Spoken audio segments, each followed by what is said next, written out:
देखिए, पाकिस्तान को कोई हक नहीं है कि हमारे मुल्क के अंदरूनी मामलात पे किसी तरीके की कोई टिप्पणी करे। पाकिस्तान के अंदर क्या हो रहा है? लगातार खबर आ रही है कि इमरान खान को मरवा दिया गया। वहाँ के जो मुनीर हैं उनको सारी उम्र के लिए तीनों आर्मीज का हेड बना दिया गया। वो कैसे ये इल्ज़ाम भारत पे या किसी भी देश पे लगा सकते हैं? लेकिन राम मंदिर पे जो झंडा फहराया गया वो एक धार्मिक मामला है। इस पे एतराज़ हो सकता है किसी को भी कि देश के प्रधानमंत्री को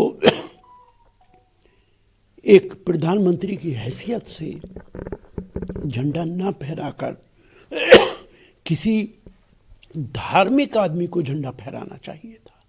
देश सेकुलर है, लेकिन पाकिस्तान को कोई हक नहीं है कि इस पे कोई सवाल खड़ा करे। लेकिन सर, प्रधानमंत्री भी एक व्यक्ति होते हैं और व्यक्ति का भी एक धर्म होता है। व्यक्ति का एक धर्म होता है बिलाशुबा, लेकिन प्रधानमंत्री देश का प्रधानमंत्री है। वो अगर राम मंदिर पे झंडा फहराते हैं, कल को अगर मस्जिद वाले कहें कि हमारे यहाँ झंडा फहराइए, आप उनके भी प्रधानमंत्री हैं। गुरुद्वारे वाले कहें कि हमारे यहाँ भी झंडा फहरा दीजिए, चर्च वाले कहें हमारे यहाँ भी फैला दीजिए, तो क्या ये संभव है? चूंकि प्रधानमंत्री तो 140 करोड़ लोगों का प्रधानमंत्री है। संविधान सेकुलर है। हुकूमत कैसे की जाती है, पंडित जवाहरलाल नेहरू से सीखना चाहिए कि सेकुलर मुल्क में सेकुलर संविधान के अंदर किस तरीके से हुकूमत चलाई जाती है। लेकिन पाकिस्तान खुद इस्लामोफोबिया से ग्रसित है। पाकिस्तान का ये आरोप भारत पर कि भारत इस्लामोफोबिया से ग्रसित है। मैं पहले कह चुका, पाकिस्तान को कोई हक नहीं पहुंचता है। पाकिस्तान के अंदर न डेमोक्रेसी है। पाकिस्तान के अंदर जिस तरीके के हालात हैं उनको तो डिक्शनरी में कोई लफ्ज़ तलाश किया जाए तो नहीं मिलेगा। तानाशाही से भी 2 कदम आगे हैं वो लोग। पाकिस्तान को कोई हक नहीं है कि वो भारत के किसी भी मामले के अंदर किसी तरीके का कोई सवाल उठाए। फिर आप लोग कहेंगे कि भाजपा इस तरह की आवाज उठाती है या इस तरह की खबरों को हवा देती है, लेकिन स्थिति तो कांग्रेस रूल कर्नाटका में जो है वो पार्टी के अंदर से जिस तरह की आवाजें आ रही है, इससे पता चल रहा है कि कर्नाटका में सब चीज ठीक नहीं है। लीडरशिप मिलने को टाइम नहीं दे रहे हैं। एक सीएम की कुर्सी होती है, उस पर दावे कई किए जा रहे हैं। देखिए, कर्नाटका के अंदर जो भी कुछ हो रहा है उसको हवा ज्यादा दी जा रही है। कप बाहर से बहुत गर्म है, कप के अंदर की चाय इतनी गर्म नहीं है। लेकिन फिर भी कर्नाटका की इस समस्या को जल्द से जल्द हाईकमान को निपटाना चाहिए। लेकिन डीके शिव कुमार खुद कह रहे हैं कि 29 तारीख को सोनिया गांधी से मिल सकते हैं। खबर यह है कि राहुल गांधी की तरफ से कहा गया कि वो इंतजार करें, उनसे राहुल गांधी जल्द बात करेंगे। मल्लिकार्जुन खड़गे कह रहे हैं कि आला कमान, मतलब वो खुद सोनिया गांधी और राहुल गांधी जल्द इस मुद्दे पर बातचीत करेंगे। एक फार्मूले की बात की जाती है जो 2023 में की गई थी, 50-50 फार्मूला। इतनी सारी बातें हैं, तो फिर कब बाहर से भी गर्म है, कब अंदर से भी गर्म है? देखिए, हर पार्टी के अंदर जहां सत्ता होती है इस तरीके की समस्याएं पैदा होती रहती हैं। आपने नहीं देखा कि राजस्थान के अंदर वसुंधरा राजे के साथ क्या हुआ है? क्या वसुंधरा राजे इत्तफाक करती थी जो मौजूदा मुख्यमंत्री है? बीजेपी के अंदर भी ये होता रहा है। तो कांग्रेस के अंदर अगर ऐसा हो रहा है, उसे निश्चित तौर से सॉर्ट आउट करना चाहिए और जल्दी करना चाहिए। ये जिम्मेदारी किसकी है? जिम्मेदारी क्या ये राहुल गांधी की नहीं है? चूंकि आपने देखा इससे पहले भी कई राज्यों में कांग्रेस को नुकसान झेलना पड़ा है। ये जिम्मेदारी किसकी है? रोज की खबरें, रोज की खटपट और राहुल गांधी चुप्पी साधे हुए मुलाकात। देखिए, ये जिम्मेदारी पूरी हाईकमांड की है और कांग्रेस पार्टी के अध्यक्ष राहुल गांधी नहीं है। कांग्रेस पार्टी के अध्यक्ष खड़गे साहब हैं। खड़गे साहब को इस मामले को जल्द से जल्द हल करना चाहिए। कांग्रेस में हाईकमान का मतलब कांग्रेस अध्यक्ष होता है? निश्चित तौर से किसी भी पार्टी के अंदर हाईकमान प्रेसिडेंट से बड़ा कौन होता है? जो भी होते हैं, राहुल गांधी देश के बड़े नेता हैं, हम सबके नेता हैं, लेकिन कांग्रेस के अध्यक्ष तो खड़गे साहब हैं। लेकिन खुद तो वो ऐसा दावा नहीं कर पाते हैं। उनका खुद का बयान है कि हाईकमान फैसला लेंगे।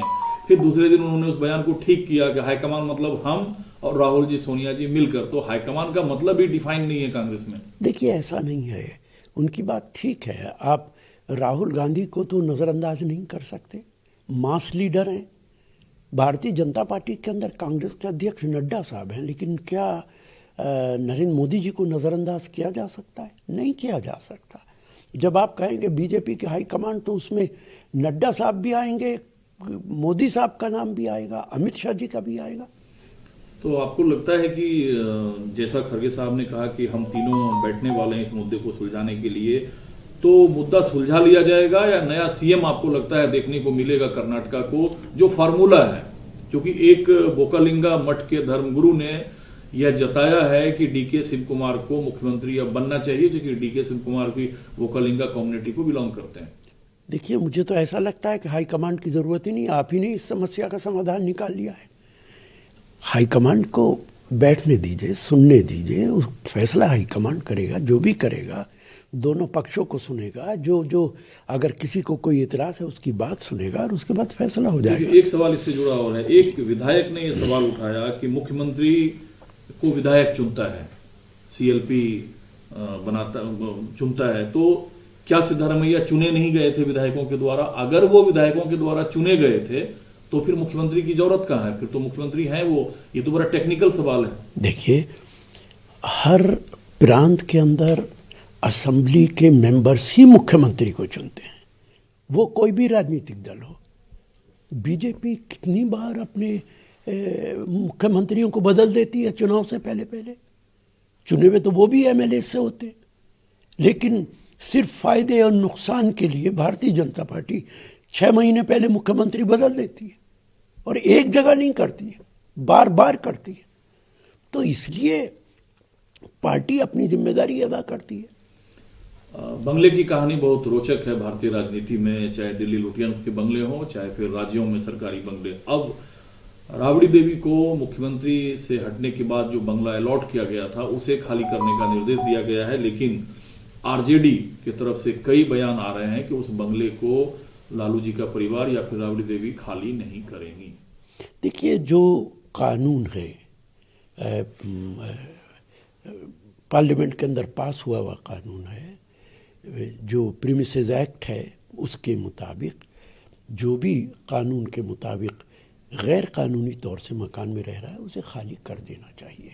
मुझे बिहार की पूरी मालूमात नहीं है कि वो किस हैसियत से वहाँ रह रही हैं, लेकिन ऐसा भी बहुत जगह होता है कि फॉर्मर चीफ मिनिस्टर को एक मकान अलॉट किया जाता है। यूपी के अंदर इस तरीके की कानूनी प्रोविज़न मौजूद है। तो लेकिन कानून से बाहर जाकर इस तरीके का कदम पॉलिटिकल लोगों को नहीं उठाना चाहिए। सुप्रीम कोर्ट के एक फैसले में इस बात का जिक्र है कि जो फॉर्मर चीफ मिनिस्टर हैं, एक समय के बाद उन्हें बंगला ना दिया जाए। देखिए, जो भी कोई कानून के मुताबिक है उस पर अमल करना चाहिए। यूँ तो चीफ जस्टिस ऑफ इंडिया, जो former chief justice of India थे, वो कानून के होते हुए भी एक लंबे अरसे तक रहे अपने मकान के अंदर। दूसरा सर, ये बीएलओ का जो सुसाइड का मामला है, ये एसआईआर में वर्क प्रेशर से जुड़ा मामला है या राजनीतिक प्रेशर से जुड़ा मामला? क्योंकि अब दोनों तरह की बातें आ रही है। ममता बनर्जी कह रही है कि इतने प्रेशर हैं बीएलओज पर, अलग अलग स्टेट में वो सुसाइड कर रहे हैं, उनके पास प्रूफ है, उनके परिवार के रिकॉर्डेड बयान है। बीजेपी का कहना है कि राजनीतिक दबाव ममता बनर्जी इतना डाल रही है जिस वजह से बीएलओ जो है वो प्रेशर में है। आखिरकार एसआईआर प्रोसेस के बीच लोगों की जान जा रही है। देखिए, बीएलओ का ताल्लुक भारतीय जनता पार्टी से या इलेक्शन कमीशन से है। इलेक्शन कमीशन को क्लैरिफाई करना चाहिए। जब भी कोई सवाल इलेक्शन कमीशन पे उठता है उसके जवाब बीजेपी देती है, जिससे शक और शुबा और ज्यादा मजबूत होता है कि बीजेपी और इलेक्शन कमीशन के बीच किस तरीके का एग्रीमेंट है। बीएलओ पे इतना दबाव है काम का, जाती तौर पे मेरी बीएलओ से बात हुई है, दिन रात वो लोग काम कर रहे हैं और इसके बावजूद वो पूरा नहीं कर सकते। क्या मैं पूछ सकता हूं बीजेपी से, इलेक्शन कमीशन से, 1 महीने के अंदर ये सारी कार्रवाई पूरा करना आपकी क्या मजबूरी है? क्या कोई इलेक्शन आ रहा है? क्यों नहीं आप 6 महीने का टाइम दे देते? 1 महीने के अंदर बीएलओ पे दबाव डालेंगे। बीएलओ फॉर्म नहीं भर पा रहे, फॉर्म्स कॉम्प्लिकेटेड है, पढ़ा लिखा आदमी फॉर्म नहीं भर सकता है, अनपढ़ की तो बात ही छोड़ दीजिए। इलेक्शन कमीशन क्या चाहता है कि वोटर लिस्ट न बने? एक तमाशा बनाकर रख दिया है। पिछले 75 साल में कितने बार वोटर लिस्ट रिव्यू हुई है? क्या इसी तरीके से हुई है जैसे आज हो रही है? हर आदमी के घर पे जाता था, पूछता था कौन कौन है, कितनी उम्र है, कितने डेट ऑफ बर्थ है, कितने बच्चे हैं, वोटर लिस्ट बन जाती थी। अब आप जिनके 2003 में वोटर लिस्ट में नाम भी है, उसको फॉर्म भर रहा है, और वो ऐसा फॉर्म है जो इतना कॉम्प्लिकेटेड है कि अगर इलेक्शन कमिश्नर ने ना बनाया होता तो खुद नहीं भर पाता। लेकिन सवाल सर ये शहराते जा रहा है कि राज्य दर राज्य वोटर लिस्ट की शुद्धि प्रक्रिया पर कांग्रेस या विपक्षी पार्टियां सवाल उठाती है। गौरव गोगोई जो अध्यक्ष हैं असम के, उन्होंने कहा है कि हिमंता बिस्वा शर्मा जो है वो वोटर लिस्ट में बिहार और यूपी के भाजपा कार्यकर्ताओं को वोटर के तौर पर लिस्टेड कर रहे हैं। देखिए, बिल्कुल सही ये खबर है। बिहार के अंदर स्पेशल ट्रेन चलाई हैं भारतीय जनता पार्टी ने, दिल्ली से, यूपी से, हरियाणा से वोट डालने के लिए गए हैं वो लोग। और एक आसान तरीका बीजेपी ने निकाल लिया है, जिस स्टेट के अंदर इलेक्शन हो बाहर के लोगों को बुलाया जाए और उनसे वोट डलवाया जाए। ये एक तमाशा बनकर रह गया है लोकतंत्र। चूंकि भारत सरकार उनके पास है, इसलिए वो जो चाहे करते फिरेंगे। इस मुद्दे का समाधान क्या है? केरला सरकार, हाईकोर्ट ने केरला सरकार को सुनने से मना किया, कहा सुप्रीम कोर्ट जाइए। सुप्रीम कोर्ट आई केरला सरकार, सुप्रीम कोर्ट ने चुनाव आयोग से जवाब मांगा। चुनाव आयोग की तरफ से वकील ने जवाब दिया सुप्रीम कोर्ट में कि केरला में 99% एप्लीकेशन फॉर्म बांटे जा चुके हैं, 50% लोगों के फॉर्म भरवाए जा चुके हैं, एसआईआर को नहीं रोका जा सकता, एसआईआर होगा केरला में। देखिए, ये तो हट धर्मी है इलेक्शन कमीशन की कि 50% भरे गए हैं और भरे जाएंगे। यूपी के बारे में मैं जानता हूँ, ये संभव ही नहीं है कि 4 तारीख तक सब लोगों के फॉर्म भर दिए जाएं, और वो फॉर्म जो बहुत कॉम्प्लिकेटेड है। ये प्रक्रिया जानबूझ के बीजेपी के दबाव में इलेक्शन कमीशन कर रहा है। जिसके चाहेगा वोट बनाएगा, जिसके चाहेगा नहीं बनाएगा।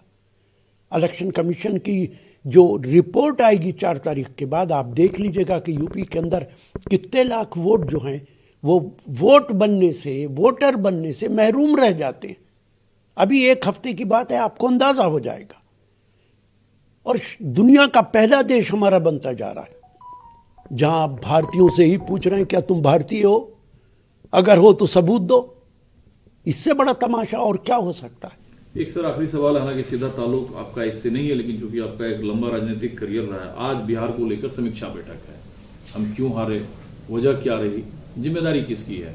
उसमें खड़गे साहब रहेंगे, हो सकता है राहुल गांधी भी रहें, बिहार के प्रदेश अध्यक्ष रहेंगे।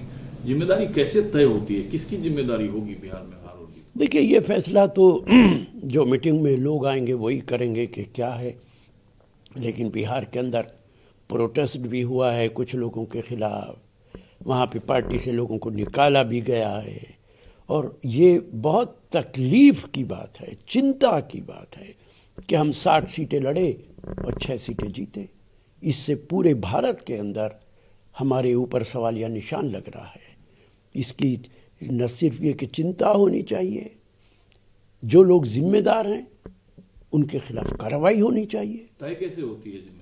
जिम्मेदारी इसलिए तय होगी कि जिन लोगों को संगठन बनाने की जिम्मेदारी थी उनकी अकाउंटेबिलिटी हो। आपने संगठन बनाया कि नहीं बनाया? आप ऑब्जर्वर भेजिए कि संगठन है कि नहीं है, पोलिंग स्टेशन तक हमारा वर्कर है कि नहीं है। जिन लोगों ने टिकट बांटे उनकी जिम्मेदारी तय होनी चाहिए। आपने ठीक टिकट बांटे कि नहीं बांटे?